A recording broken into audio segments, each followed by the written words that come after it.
அரங்கத்தில் இருக்கும் அனைவருக்கும் இறைவன் புறத்திலிருந்து சாந்தியும் சமாதானம் உண்டாகட்டும். சினிமா தொடக்க காலகட்டத்தில் நடிகர்களுக்காக பார்க்கப்பட்ட சினிமா தான் இருந்தது. தியாகராஜ பாகவதர், சின்னப்பா தேவர், அப்புறம் எம்ஜிஆர், சிவாஜின்னு. அதற்கு பின்னால் கொஞ்சம் காலம் கழித்து இயக்குநர்களுக்காக ஒரு சினிமா, இந்த இயக்குனர் பேரை பார்த்தாலே அந்த படம் நல்லா இருக்கும்ன்ற ஒரு நம்பிக்கையை ஏற்படுத்திக்கிட்டு இருந்தது. அது KS கோபாலகிருஷ்ணன் காலகட்டத்திலேருந்து அப்படியே மாறி அப்புறம் பாலச்சந்தர், பாரதிராஜா படம். அது ஹீரோ யாருன்னா கிடையாது, பாரதிராஜா படம், பாலச்சந்தர் படம். இந்த காலகட்டத்தில் தயாரிப்பு நிறுவனங்களும் சில முக்கியமான ஒரு பங்கெடுப்பு செஞ்சது.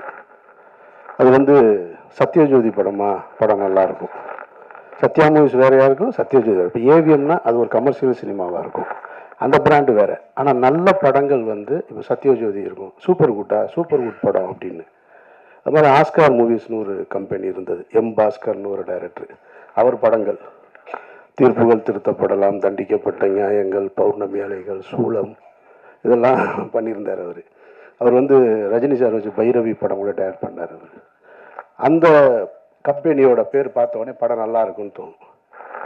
அதற்கு பின்னால் இப்போது அந்த இடத்த நீலம் ப்ரொடக்ஷன்ஸ் பிடிச்சிருக்கு.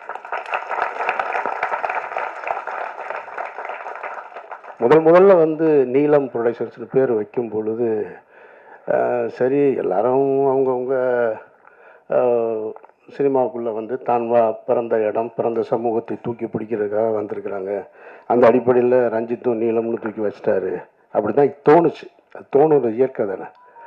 ஆனால் நீலம் ப்ரொடக்ஷன்ஸில் ஒவ்வொரு படைப்புகளையும் பார்க்கும் பொழுது ரஞ்சித் இந்த தலைமுறைக்கு அடுத்து வேற ஒன்றை கற்றுக் கொடுக்கணும்னு விரும்புகிறாருன்றது தெரியும்.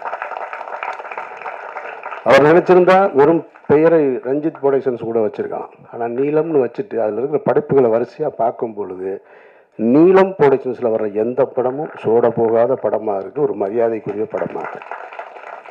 அந்த வகையில் தான் இந்த பாட்டில் ராதா அமைஞ்சிருக்கிறத நான் பார்க்குறேன். ரஞ்சித்துக்கு என்னுடைய வாழ்த்துக்கள். இதே நீலம் ப்ரொடக்ஷன்ஸ் நான் சாகிற வரைக்கும் இந்த பெருமையோடு இருக்கணும் அப்படின்றது என்னுடைய ஆசை. ஏன்னா இடையில எல்லாம் செய்வாங்கன்னா இந்த மாதிரி பேனர்ஸ்லாம் கடைசி காலகட்டத்தில் ஒரு சிக்கல் வரும்போது கண்ட கருமத்தை எடுத்துருவாங்க, கொஞ்சம் மாறிடுவாங்க. அப்படி ஒரு சூழலுக்கு போயிடக்கூடாதுன்னு இந்த குடியை பற்றிய படம் அப்படின்னோடனே நமக்கு முதல்ல எனக்கு நினைவுக்கு வர்றது, எம்ஜிஆர் சிஎம்மாக இருக்கும்போது ஒரு படம் எடுத்தார்.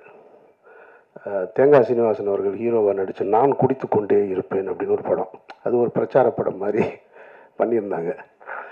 ஆனால் அந்த படம் குடியின் தாக்கத்தை சொல்லிச்சா நமக்கு அப்படின்னு கேட்டால் அந்த படம் சொல்லலை. அப்படி ஒன்றும் அந்த படத்தை பார்த்துட்டு யாரும் திருந்தினானா அப்படின்னு கேட்டால் எனக்கு தெரிஞ்சு திருந்துறதுக்கு வாய்ப்பு இல்லை. அந்த படமும் அப்படி தான் இருந்துச்சு.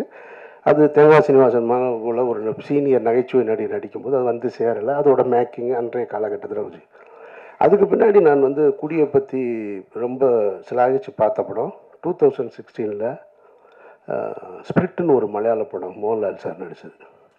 அந்த படம் பார்த்துட்டு கருப்புள்ளியப்பன் தான் அந்த படம் பார்த்துட்டு ரொம்ப நல்லா இருக்கிறீங்க பாருங்கன்னாரு. எனக்கு படம் பார்த்த உடனே அந்த படம் ரொம்ப பிடிச்சி போய் அந்த படத்தோட ரைட்ஸ் வாங்கிட்டேன். நான் போய் அந்த ரைட்ஸை வாங்கிட்டு ரீமேக் படம் பண்ணுற ஐடியாவே கிடையாது லைஃப்பில். எந்த கதையாக இருந்தாலும் நல்லதோ கெட்டதோ குப்பை கதையோ நம்ம கதையிலே எடுத்துருவோன்னு சரி முதல் முறையாக இந்த ஸ்பிரிட்டை ரீமேக் பண்ணலான்னு சொல்லிட்டு அதை வாங்கி வச்சுக்கிட்டு ஒவ்வொரு ஹீரோவாக அப்ரோச் பண்ணேன். எனக்கு தெரிஞ்ச எந்த ஹீரோ ஒத்துக்கலை. இவங்களுக்கு மோகன்லால் சாரை விட இவங்க யாரும் பெரிய ஹீரோக்கள் கிடையாது இங்கே இருக்கிறவங்க. அப்படி இருந்துமே அவர் பண்ணினதை இங்கே ஒத்துக்க தயாராக இல்லை. சரி, நான் அதை அப்படியே வச்சுட்டேன். சரி, அப்போ என்றைக்காவது நம்மளே நடிச்சுக்கிறோம் அந்த படத்தை அப்படின்னு முடிவு பண்ணிட்டு சரி இந்த பிரச்சனைலாம் முடியும் போது அதுக்கப்புறம் ஸ்டார்ட் பண்ணோம்னா அப்படியே காலம் கடந்து போயிட்டே இருந்துச்சு. இதுக்கிடையில் ஒரு 2-3 வருஷத்துக்கு முன்னாடி அதே மலையாளத்தில் வெள்ளம்னு ஒரு படம் வந்தது, ஜெயசூர்யா நடித்தது. ஒரு குடியோட கொடுமையை, ஒரு குடி நோயாளியை பற்றி. சார் நான் அந்த படத்தை ஸ்பிரிட்டு தான் எடுக்கலை, இதை வாங்கி உடனே எடுத்துருவோம். ஏன்னா அதில் கொஞ்சம் மெஜஸ்டிக் லுக்கு ஸ்பிரிட்டில் மோகன்லால் சார் பண்ணது. இப்போ மோகன்லால் சார் பண்ணதை நம்ம போய் பண்ண முடியாது. ஒரு பெரிய ஒரு ஸ்டைலாக இருக்கிற ஒரு எஜுகேட்டட் போல இருக்கிற ஒருத்தன் இருந்தால் தான் சரியாக இருக்கும். ஒரு பெரிய சிந்தனையாளன் குடி நோயாளியா எப்படி இருக்கான், அவன் தன்னை குடி நோயாளின்னு ஒத்துக்கிறானா இல்லையான்றது தான் அந்த படத்தோட கதை. இது கரெக்டாக இருந்துச்சு. வெள்ளம் ஜெயசூர்யானோடனே சரி நம்மள மாதிரி தான் தாடி இடி வச்சுருக்காருன்னா அந்த படத்தை வாங்கலான்னு போய் கேட்கும்போது, நான் போய் கேட்கும்போது வெள்ளத்துக்கு ஒரு காம்படிஷன் இருந்துச்சு, வேற ஒருத்தர் யாரோ வாங்க போகிறாருன்னு. இதெல்லாம் எனக்கு வந்து குடி வந்து ரொம்ப அது தெரிஞ்ச விஷயம். கொஞ்சம் அப்படின்னு தப்பிட்டேன், இல்லைன்னா நானும் ஒரு பாட்டில் ராதா தான், அங்கேருந்து வந்தவன் தான் நான். அதனால் அந்த படத்தை எடுக்க முடியல. அப்புறம் நானும் என்னோடய அசிஸ்டண்ட்டும் உட்காந்து இது ரெண்டுமே இல்லாமல் வேற ஒன்று புதுசாக பண்ணலான்னு சொல்லிட்டு ஒரு கதை பண்ணணும். அது காரணம் என்னென்னா, எங்களோட ஃபேமிலியில் என்னோடய ஃபேமிலியில் ஒருத்தர் இருக்கான் இந்த மாதிரி. என்னோடய க்ளோஸ் ஃப்ரெண்டு ஒருத்தர் செந்தில்னு ஒரு நண்பன், இன்ஜினியரிங் காலேஜ் ஸ்டூடெண்ட்டு, ஸ்டேட்லேயே 6th வந்தவன். ஸ்டேட்லேயே 6th. அவன் நாசமாக போனது குடியில் தான், அதுலேருந்து மீளவே இல்லை. இது மாதிரி என்னோட பழகிய பல பேர் வந்து மீள முடியாத குடியின் அடிமையில்னு இருக்காங்க. என் காலேஜ் ஃப்ரெண்ட்ஸாக இருக்கட்டும், என்னோடய ஃபேமிலியில் ஒருத்தர் இருக்கான். அப்போ மதுரையில் நரிமேட்டில் ஒரு இதே மாதிரி டிஅடிஷன் சென்டர் இருக்குது. அதை நடத்துகிறவனும் என் ஃப்ரெண்டு தான். அவன் முன்னாள் ட்ரக் அடிக்கிட்டு அவன் தான் நடத்துகிறாங்க. அந்த இடத்துக்கு தெரியும். அங்கே வந்து என்னோடய அந்த ரிலேட்டிவை கொண்டு போய் நான் சேர்த்துருக்கேன், அங்கே பார்த்துருக்கேன். அவன் சொல்கிறான் அவன் எப்படி இதை ஸ்டார்ட் பண்ணு. எனக்கு முதல்ல தெரியாது. நான் கொண்டு போய் சேர்க்கும்போது அவன் வந்து அமீரோட ரிலேட்டிவ்னு கொண்டு போய் சேர்த்துட்டோம். அவன் சொல்கிறான் என்னை தெரியல அவனுக்கு அப்படின்னா. தெரிலன்னா அவன் சொல்கிறான் ஒன்றா தான் நம்மலாம் குடிச்சிக்கிட்டு இருந்தோன்னு ஆரம்பித்து அவன் இந்த கதையை பூரா சொல்கிறான். என்னடா அண்ணே ரொம்ப மோசமாக போயிட்டேன், அதுக்கப்புறம் தான் இதை ஆரம்பித்தேன். அப்புறம் அதுக்கு இங்கே சைதாப்பேட்டையில் அதே மாதிரி ஒரு டிஅடிஷன் சென்டர், அங்கேயும் நான் போயிருக்கேன் நான். அப்போ இதை வச்சு ஒரு கதை எழுதினேன். எழுதி வச்சாச்சு, பிகினிங் டு எண்டு. நானும் என்னோடய அசோசியேட் எழிலும் சேர்ந்து. அன்றைக்கி ரஞ்சித் கூப்பிட்டு இந்த படம் காமிக்கிறார், பார்த்து முடித்தோடனே தெரிஞ்சு அதை எடுக்க முடியாது அப்படின்னு. ஏன்னா அவ்வளவு சிறப்பாக எடுத்து முடிச்சிட்டாங்க பாட்டில் ராதாவில். இனி போய் நம்ம அதை எடுத்தோம்னா வேற தான் எடுக்கணும். இனி போய் அதை எடுத்தோம்னா நான் வந்து தினகரனை பார்த்து எடுத்ததாக தான் இருக்கும் அந்த படம். அப்படி அமைஞ்சிருக்கு அந்த படம். எப்படி வந்து பாக்ஸிங்கில் வந்து இன்னொரு படம் எடுக்கலாமா அப்படின்னா அது சர்பேட்டை தான் ஞாபகத்துக்கு வரும். ஒரு மென்டல் அசைலம் இனிமேல் திருப்பி எடுக்கணும்னா சேது தான் ஞாபகத்துக்கு வரும். ஒரு தமிழ் தேசியவாதி ஒரு தீவிரவாதியை காட்டுக்குள்ளே கூப்பிட்டு போகணுன்னா அது விடுதலை தான் ஞாபகத்துக்கு வரும். ஒருத்தர் ஓடி போய் சற்றை இனிமேல் இறக்குனான்னா ரன்னு தான் ஞாபகத்துக்கு வரும்.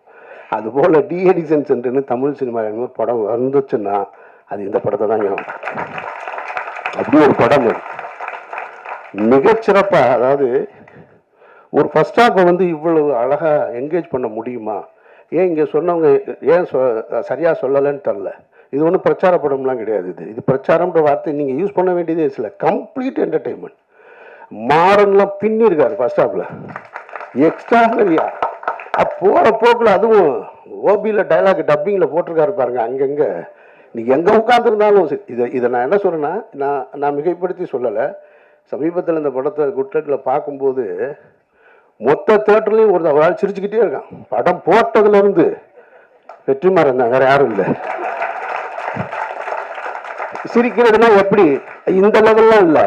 அவர் இப்படி தட்டுறாரு அப்படி தட்டுறாரு எந்திரிக்கிறாரு. என்னங்க பிடிச்சி நான்லாம் சிரிப்புன்னு பேப்பரில் எழுதியிருந்தாலே சிரிப்பே, இது என்னங்க இவ்வளவு அப்படின்றாரு.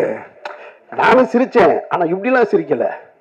எல்லாரும் பார்க்குறாங்க, ஒருவேளை நக்கல் அடிக்கிறாங்க. உண்மையிலே அவ்வளவு சிறப்பாக இருந்துச்சு ஃபர்ஸ்ட் ஹாஃப். அந்த ஃபர்ஸ்ட் ஹாஃபோட இன்ட்ரோல் பிளாக் ஒன்று இருக்குது.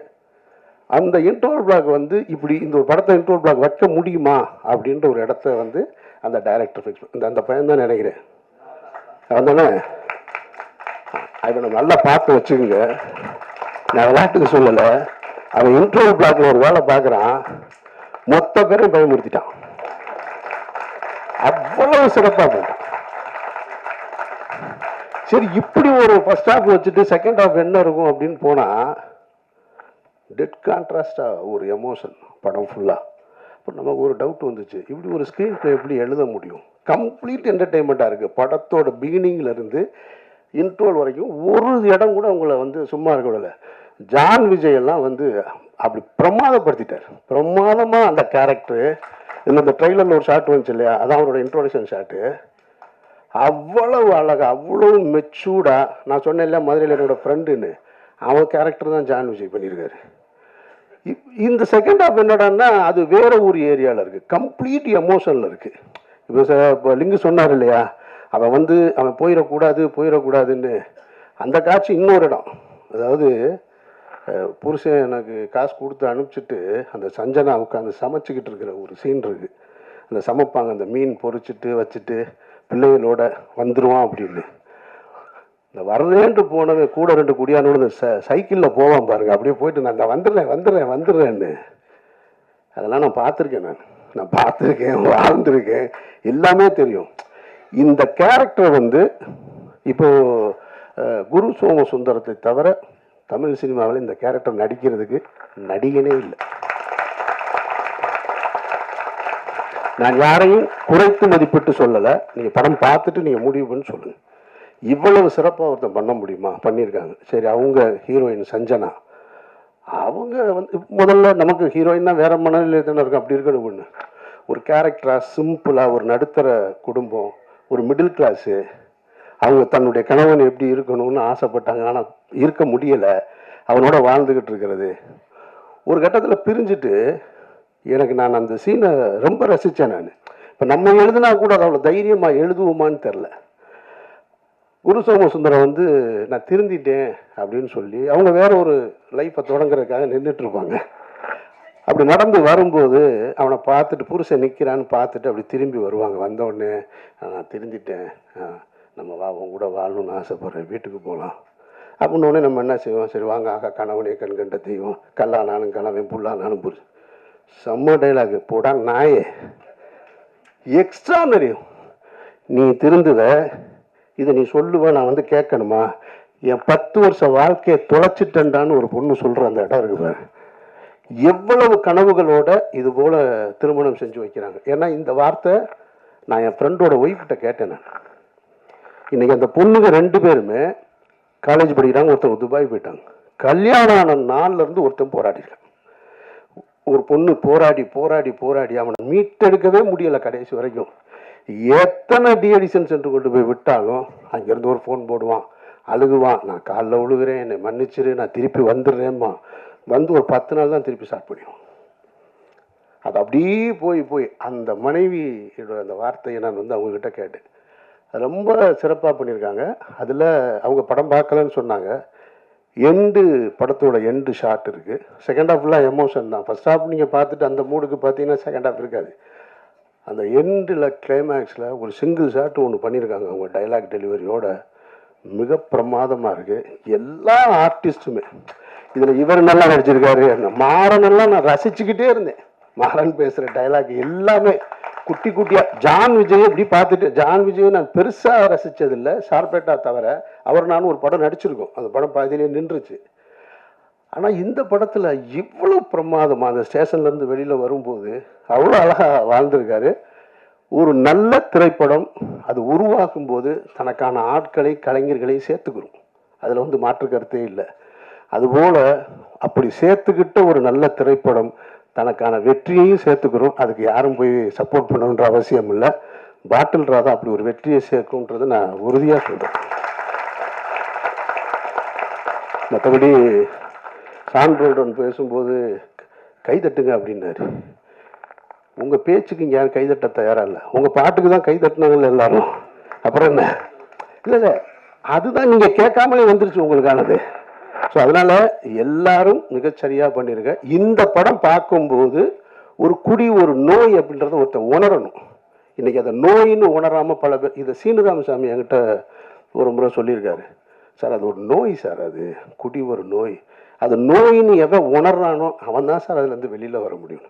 நான் ஒரு முறை ஒரு ஆட்டோவில் போகும்போது ஒரு ஆட்டோ டிரைவர் இதை என்கிட்ட சொன்னான்.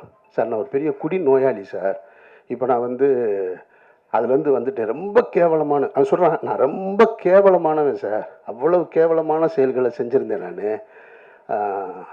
அப்புறம் நான் கொஞ்சம் கொஞ்சமாக போய் இந்த கிளாஸுக்கு பேர் என்ன, ஏஏவா?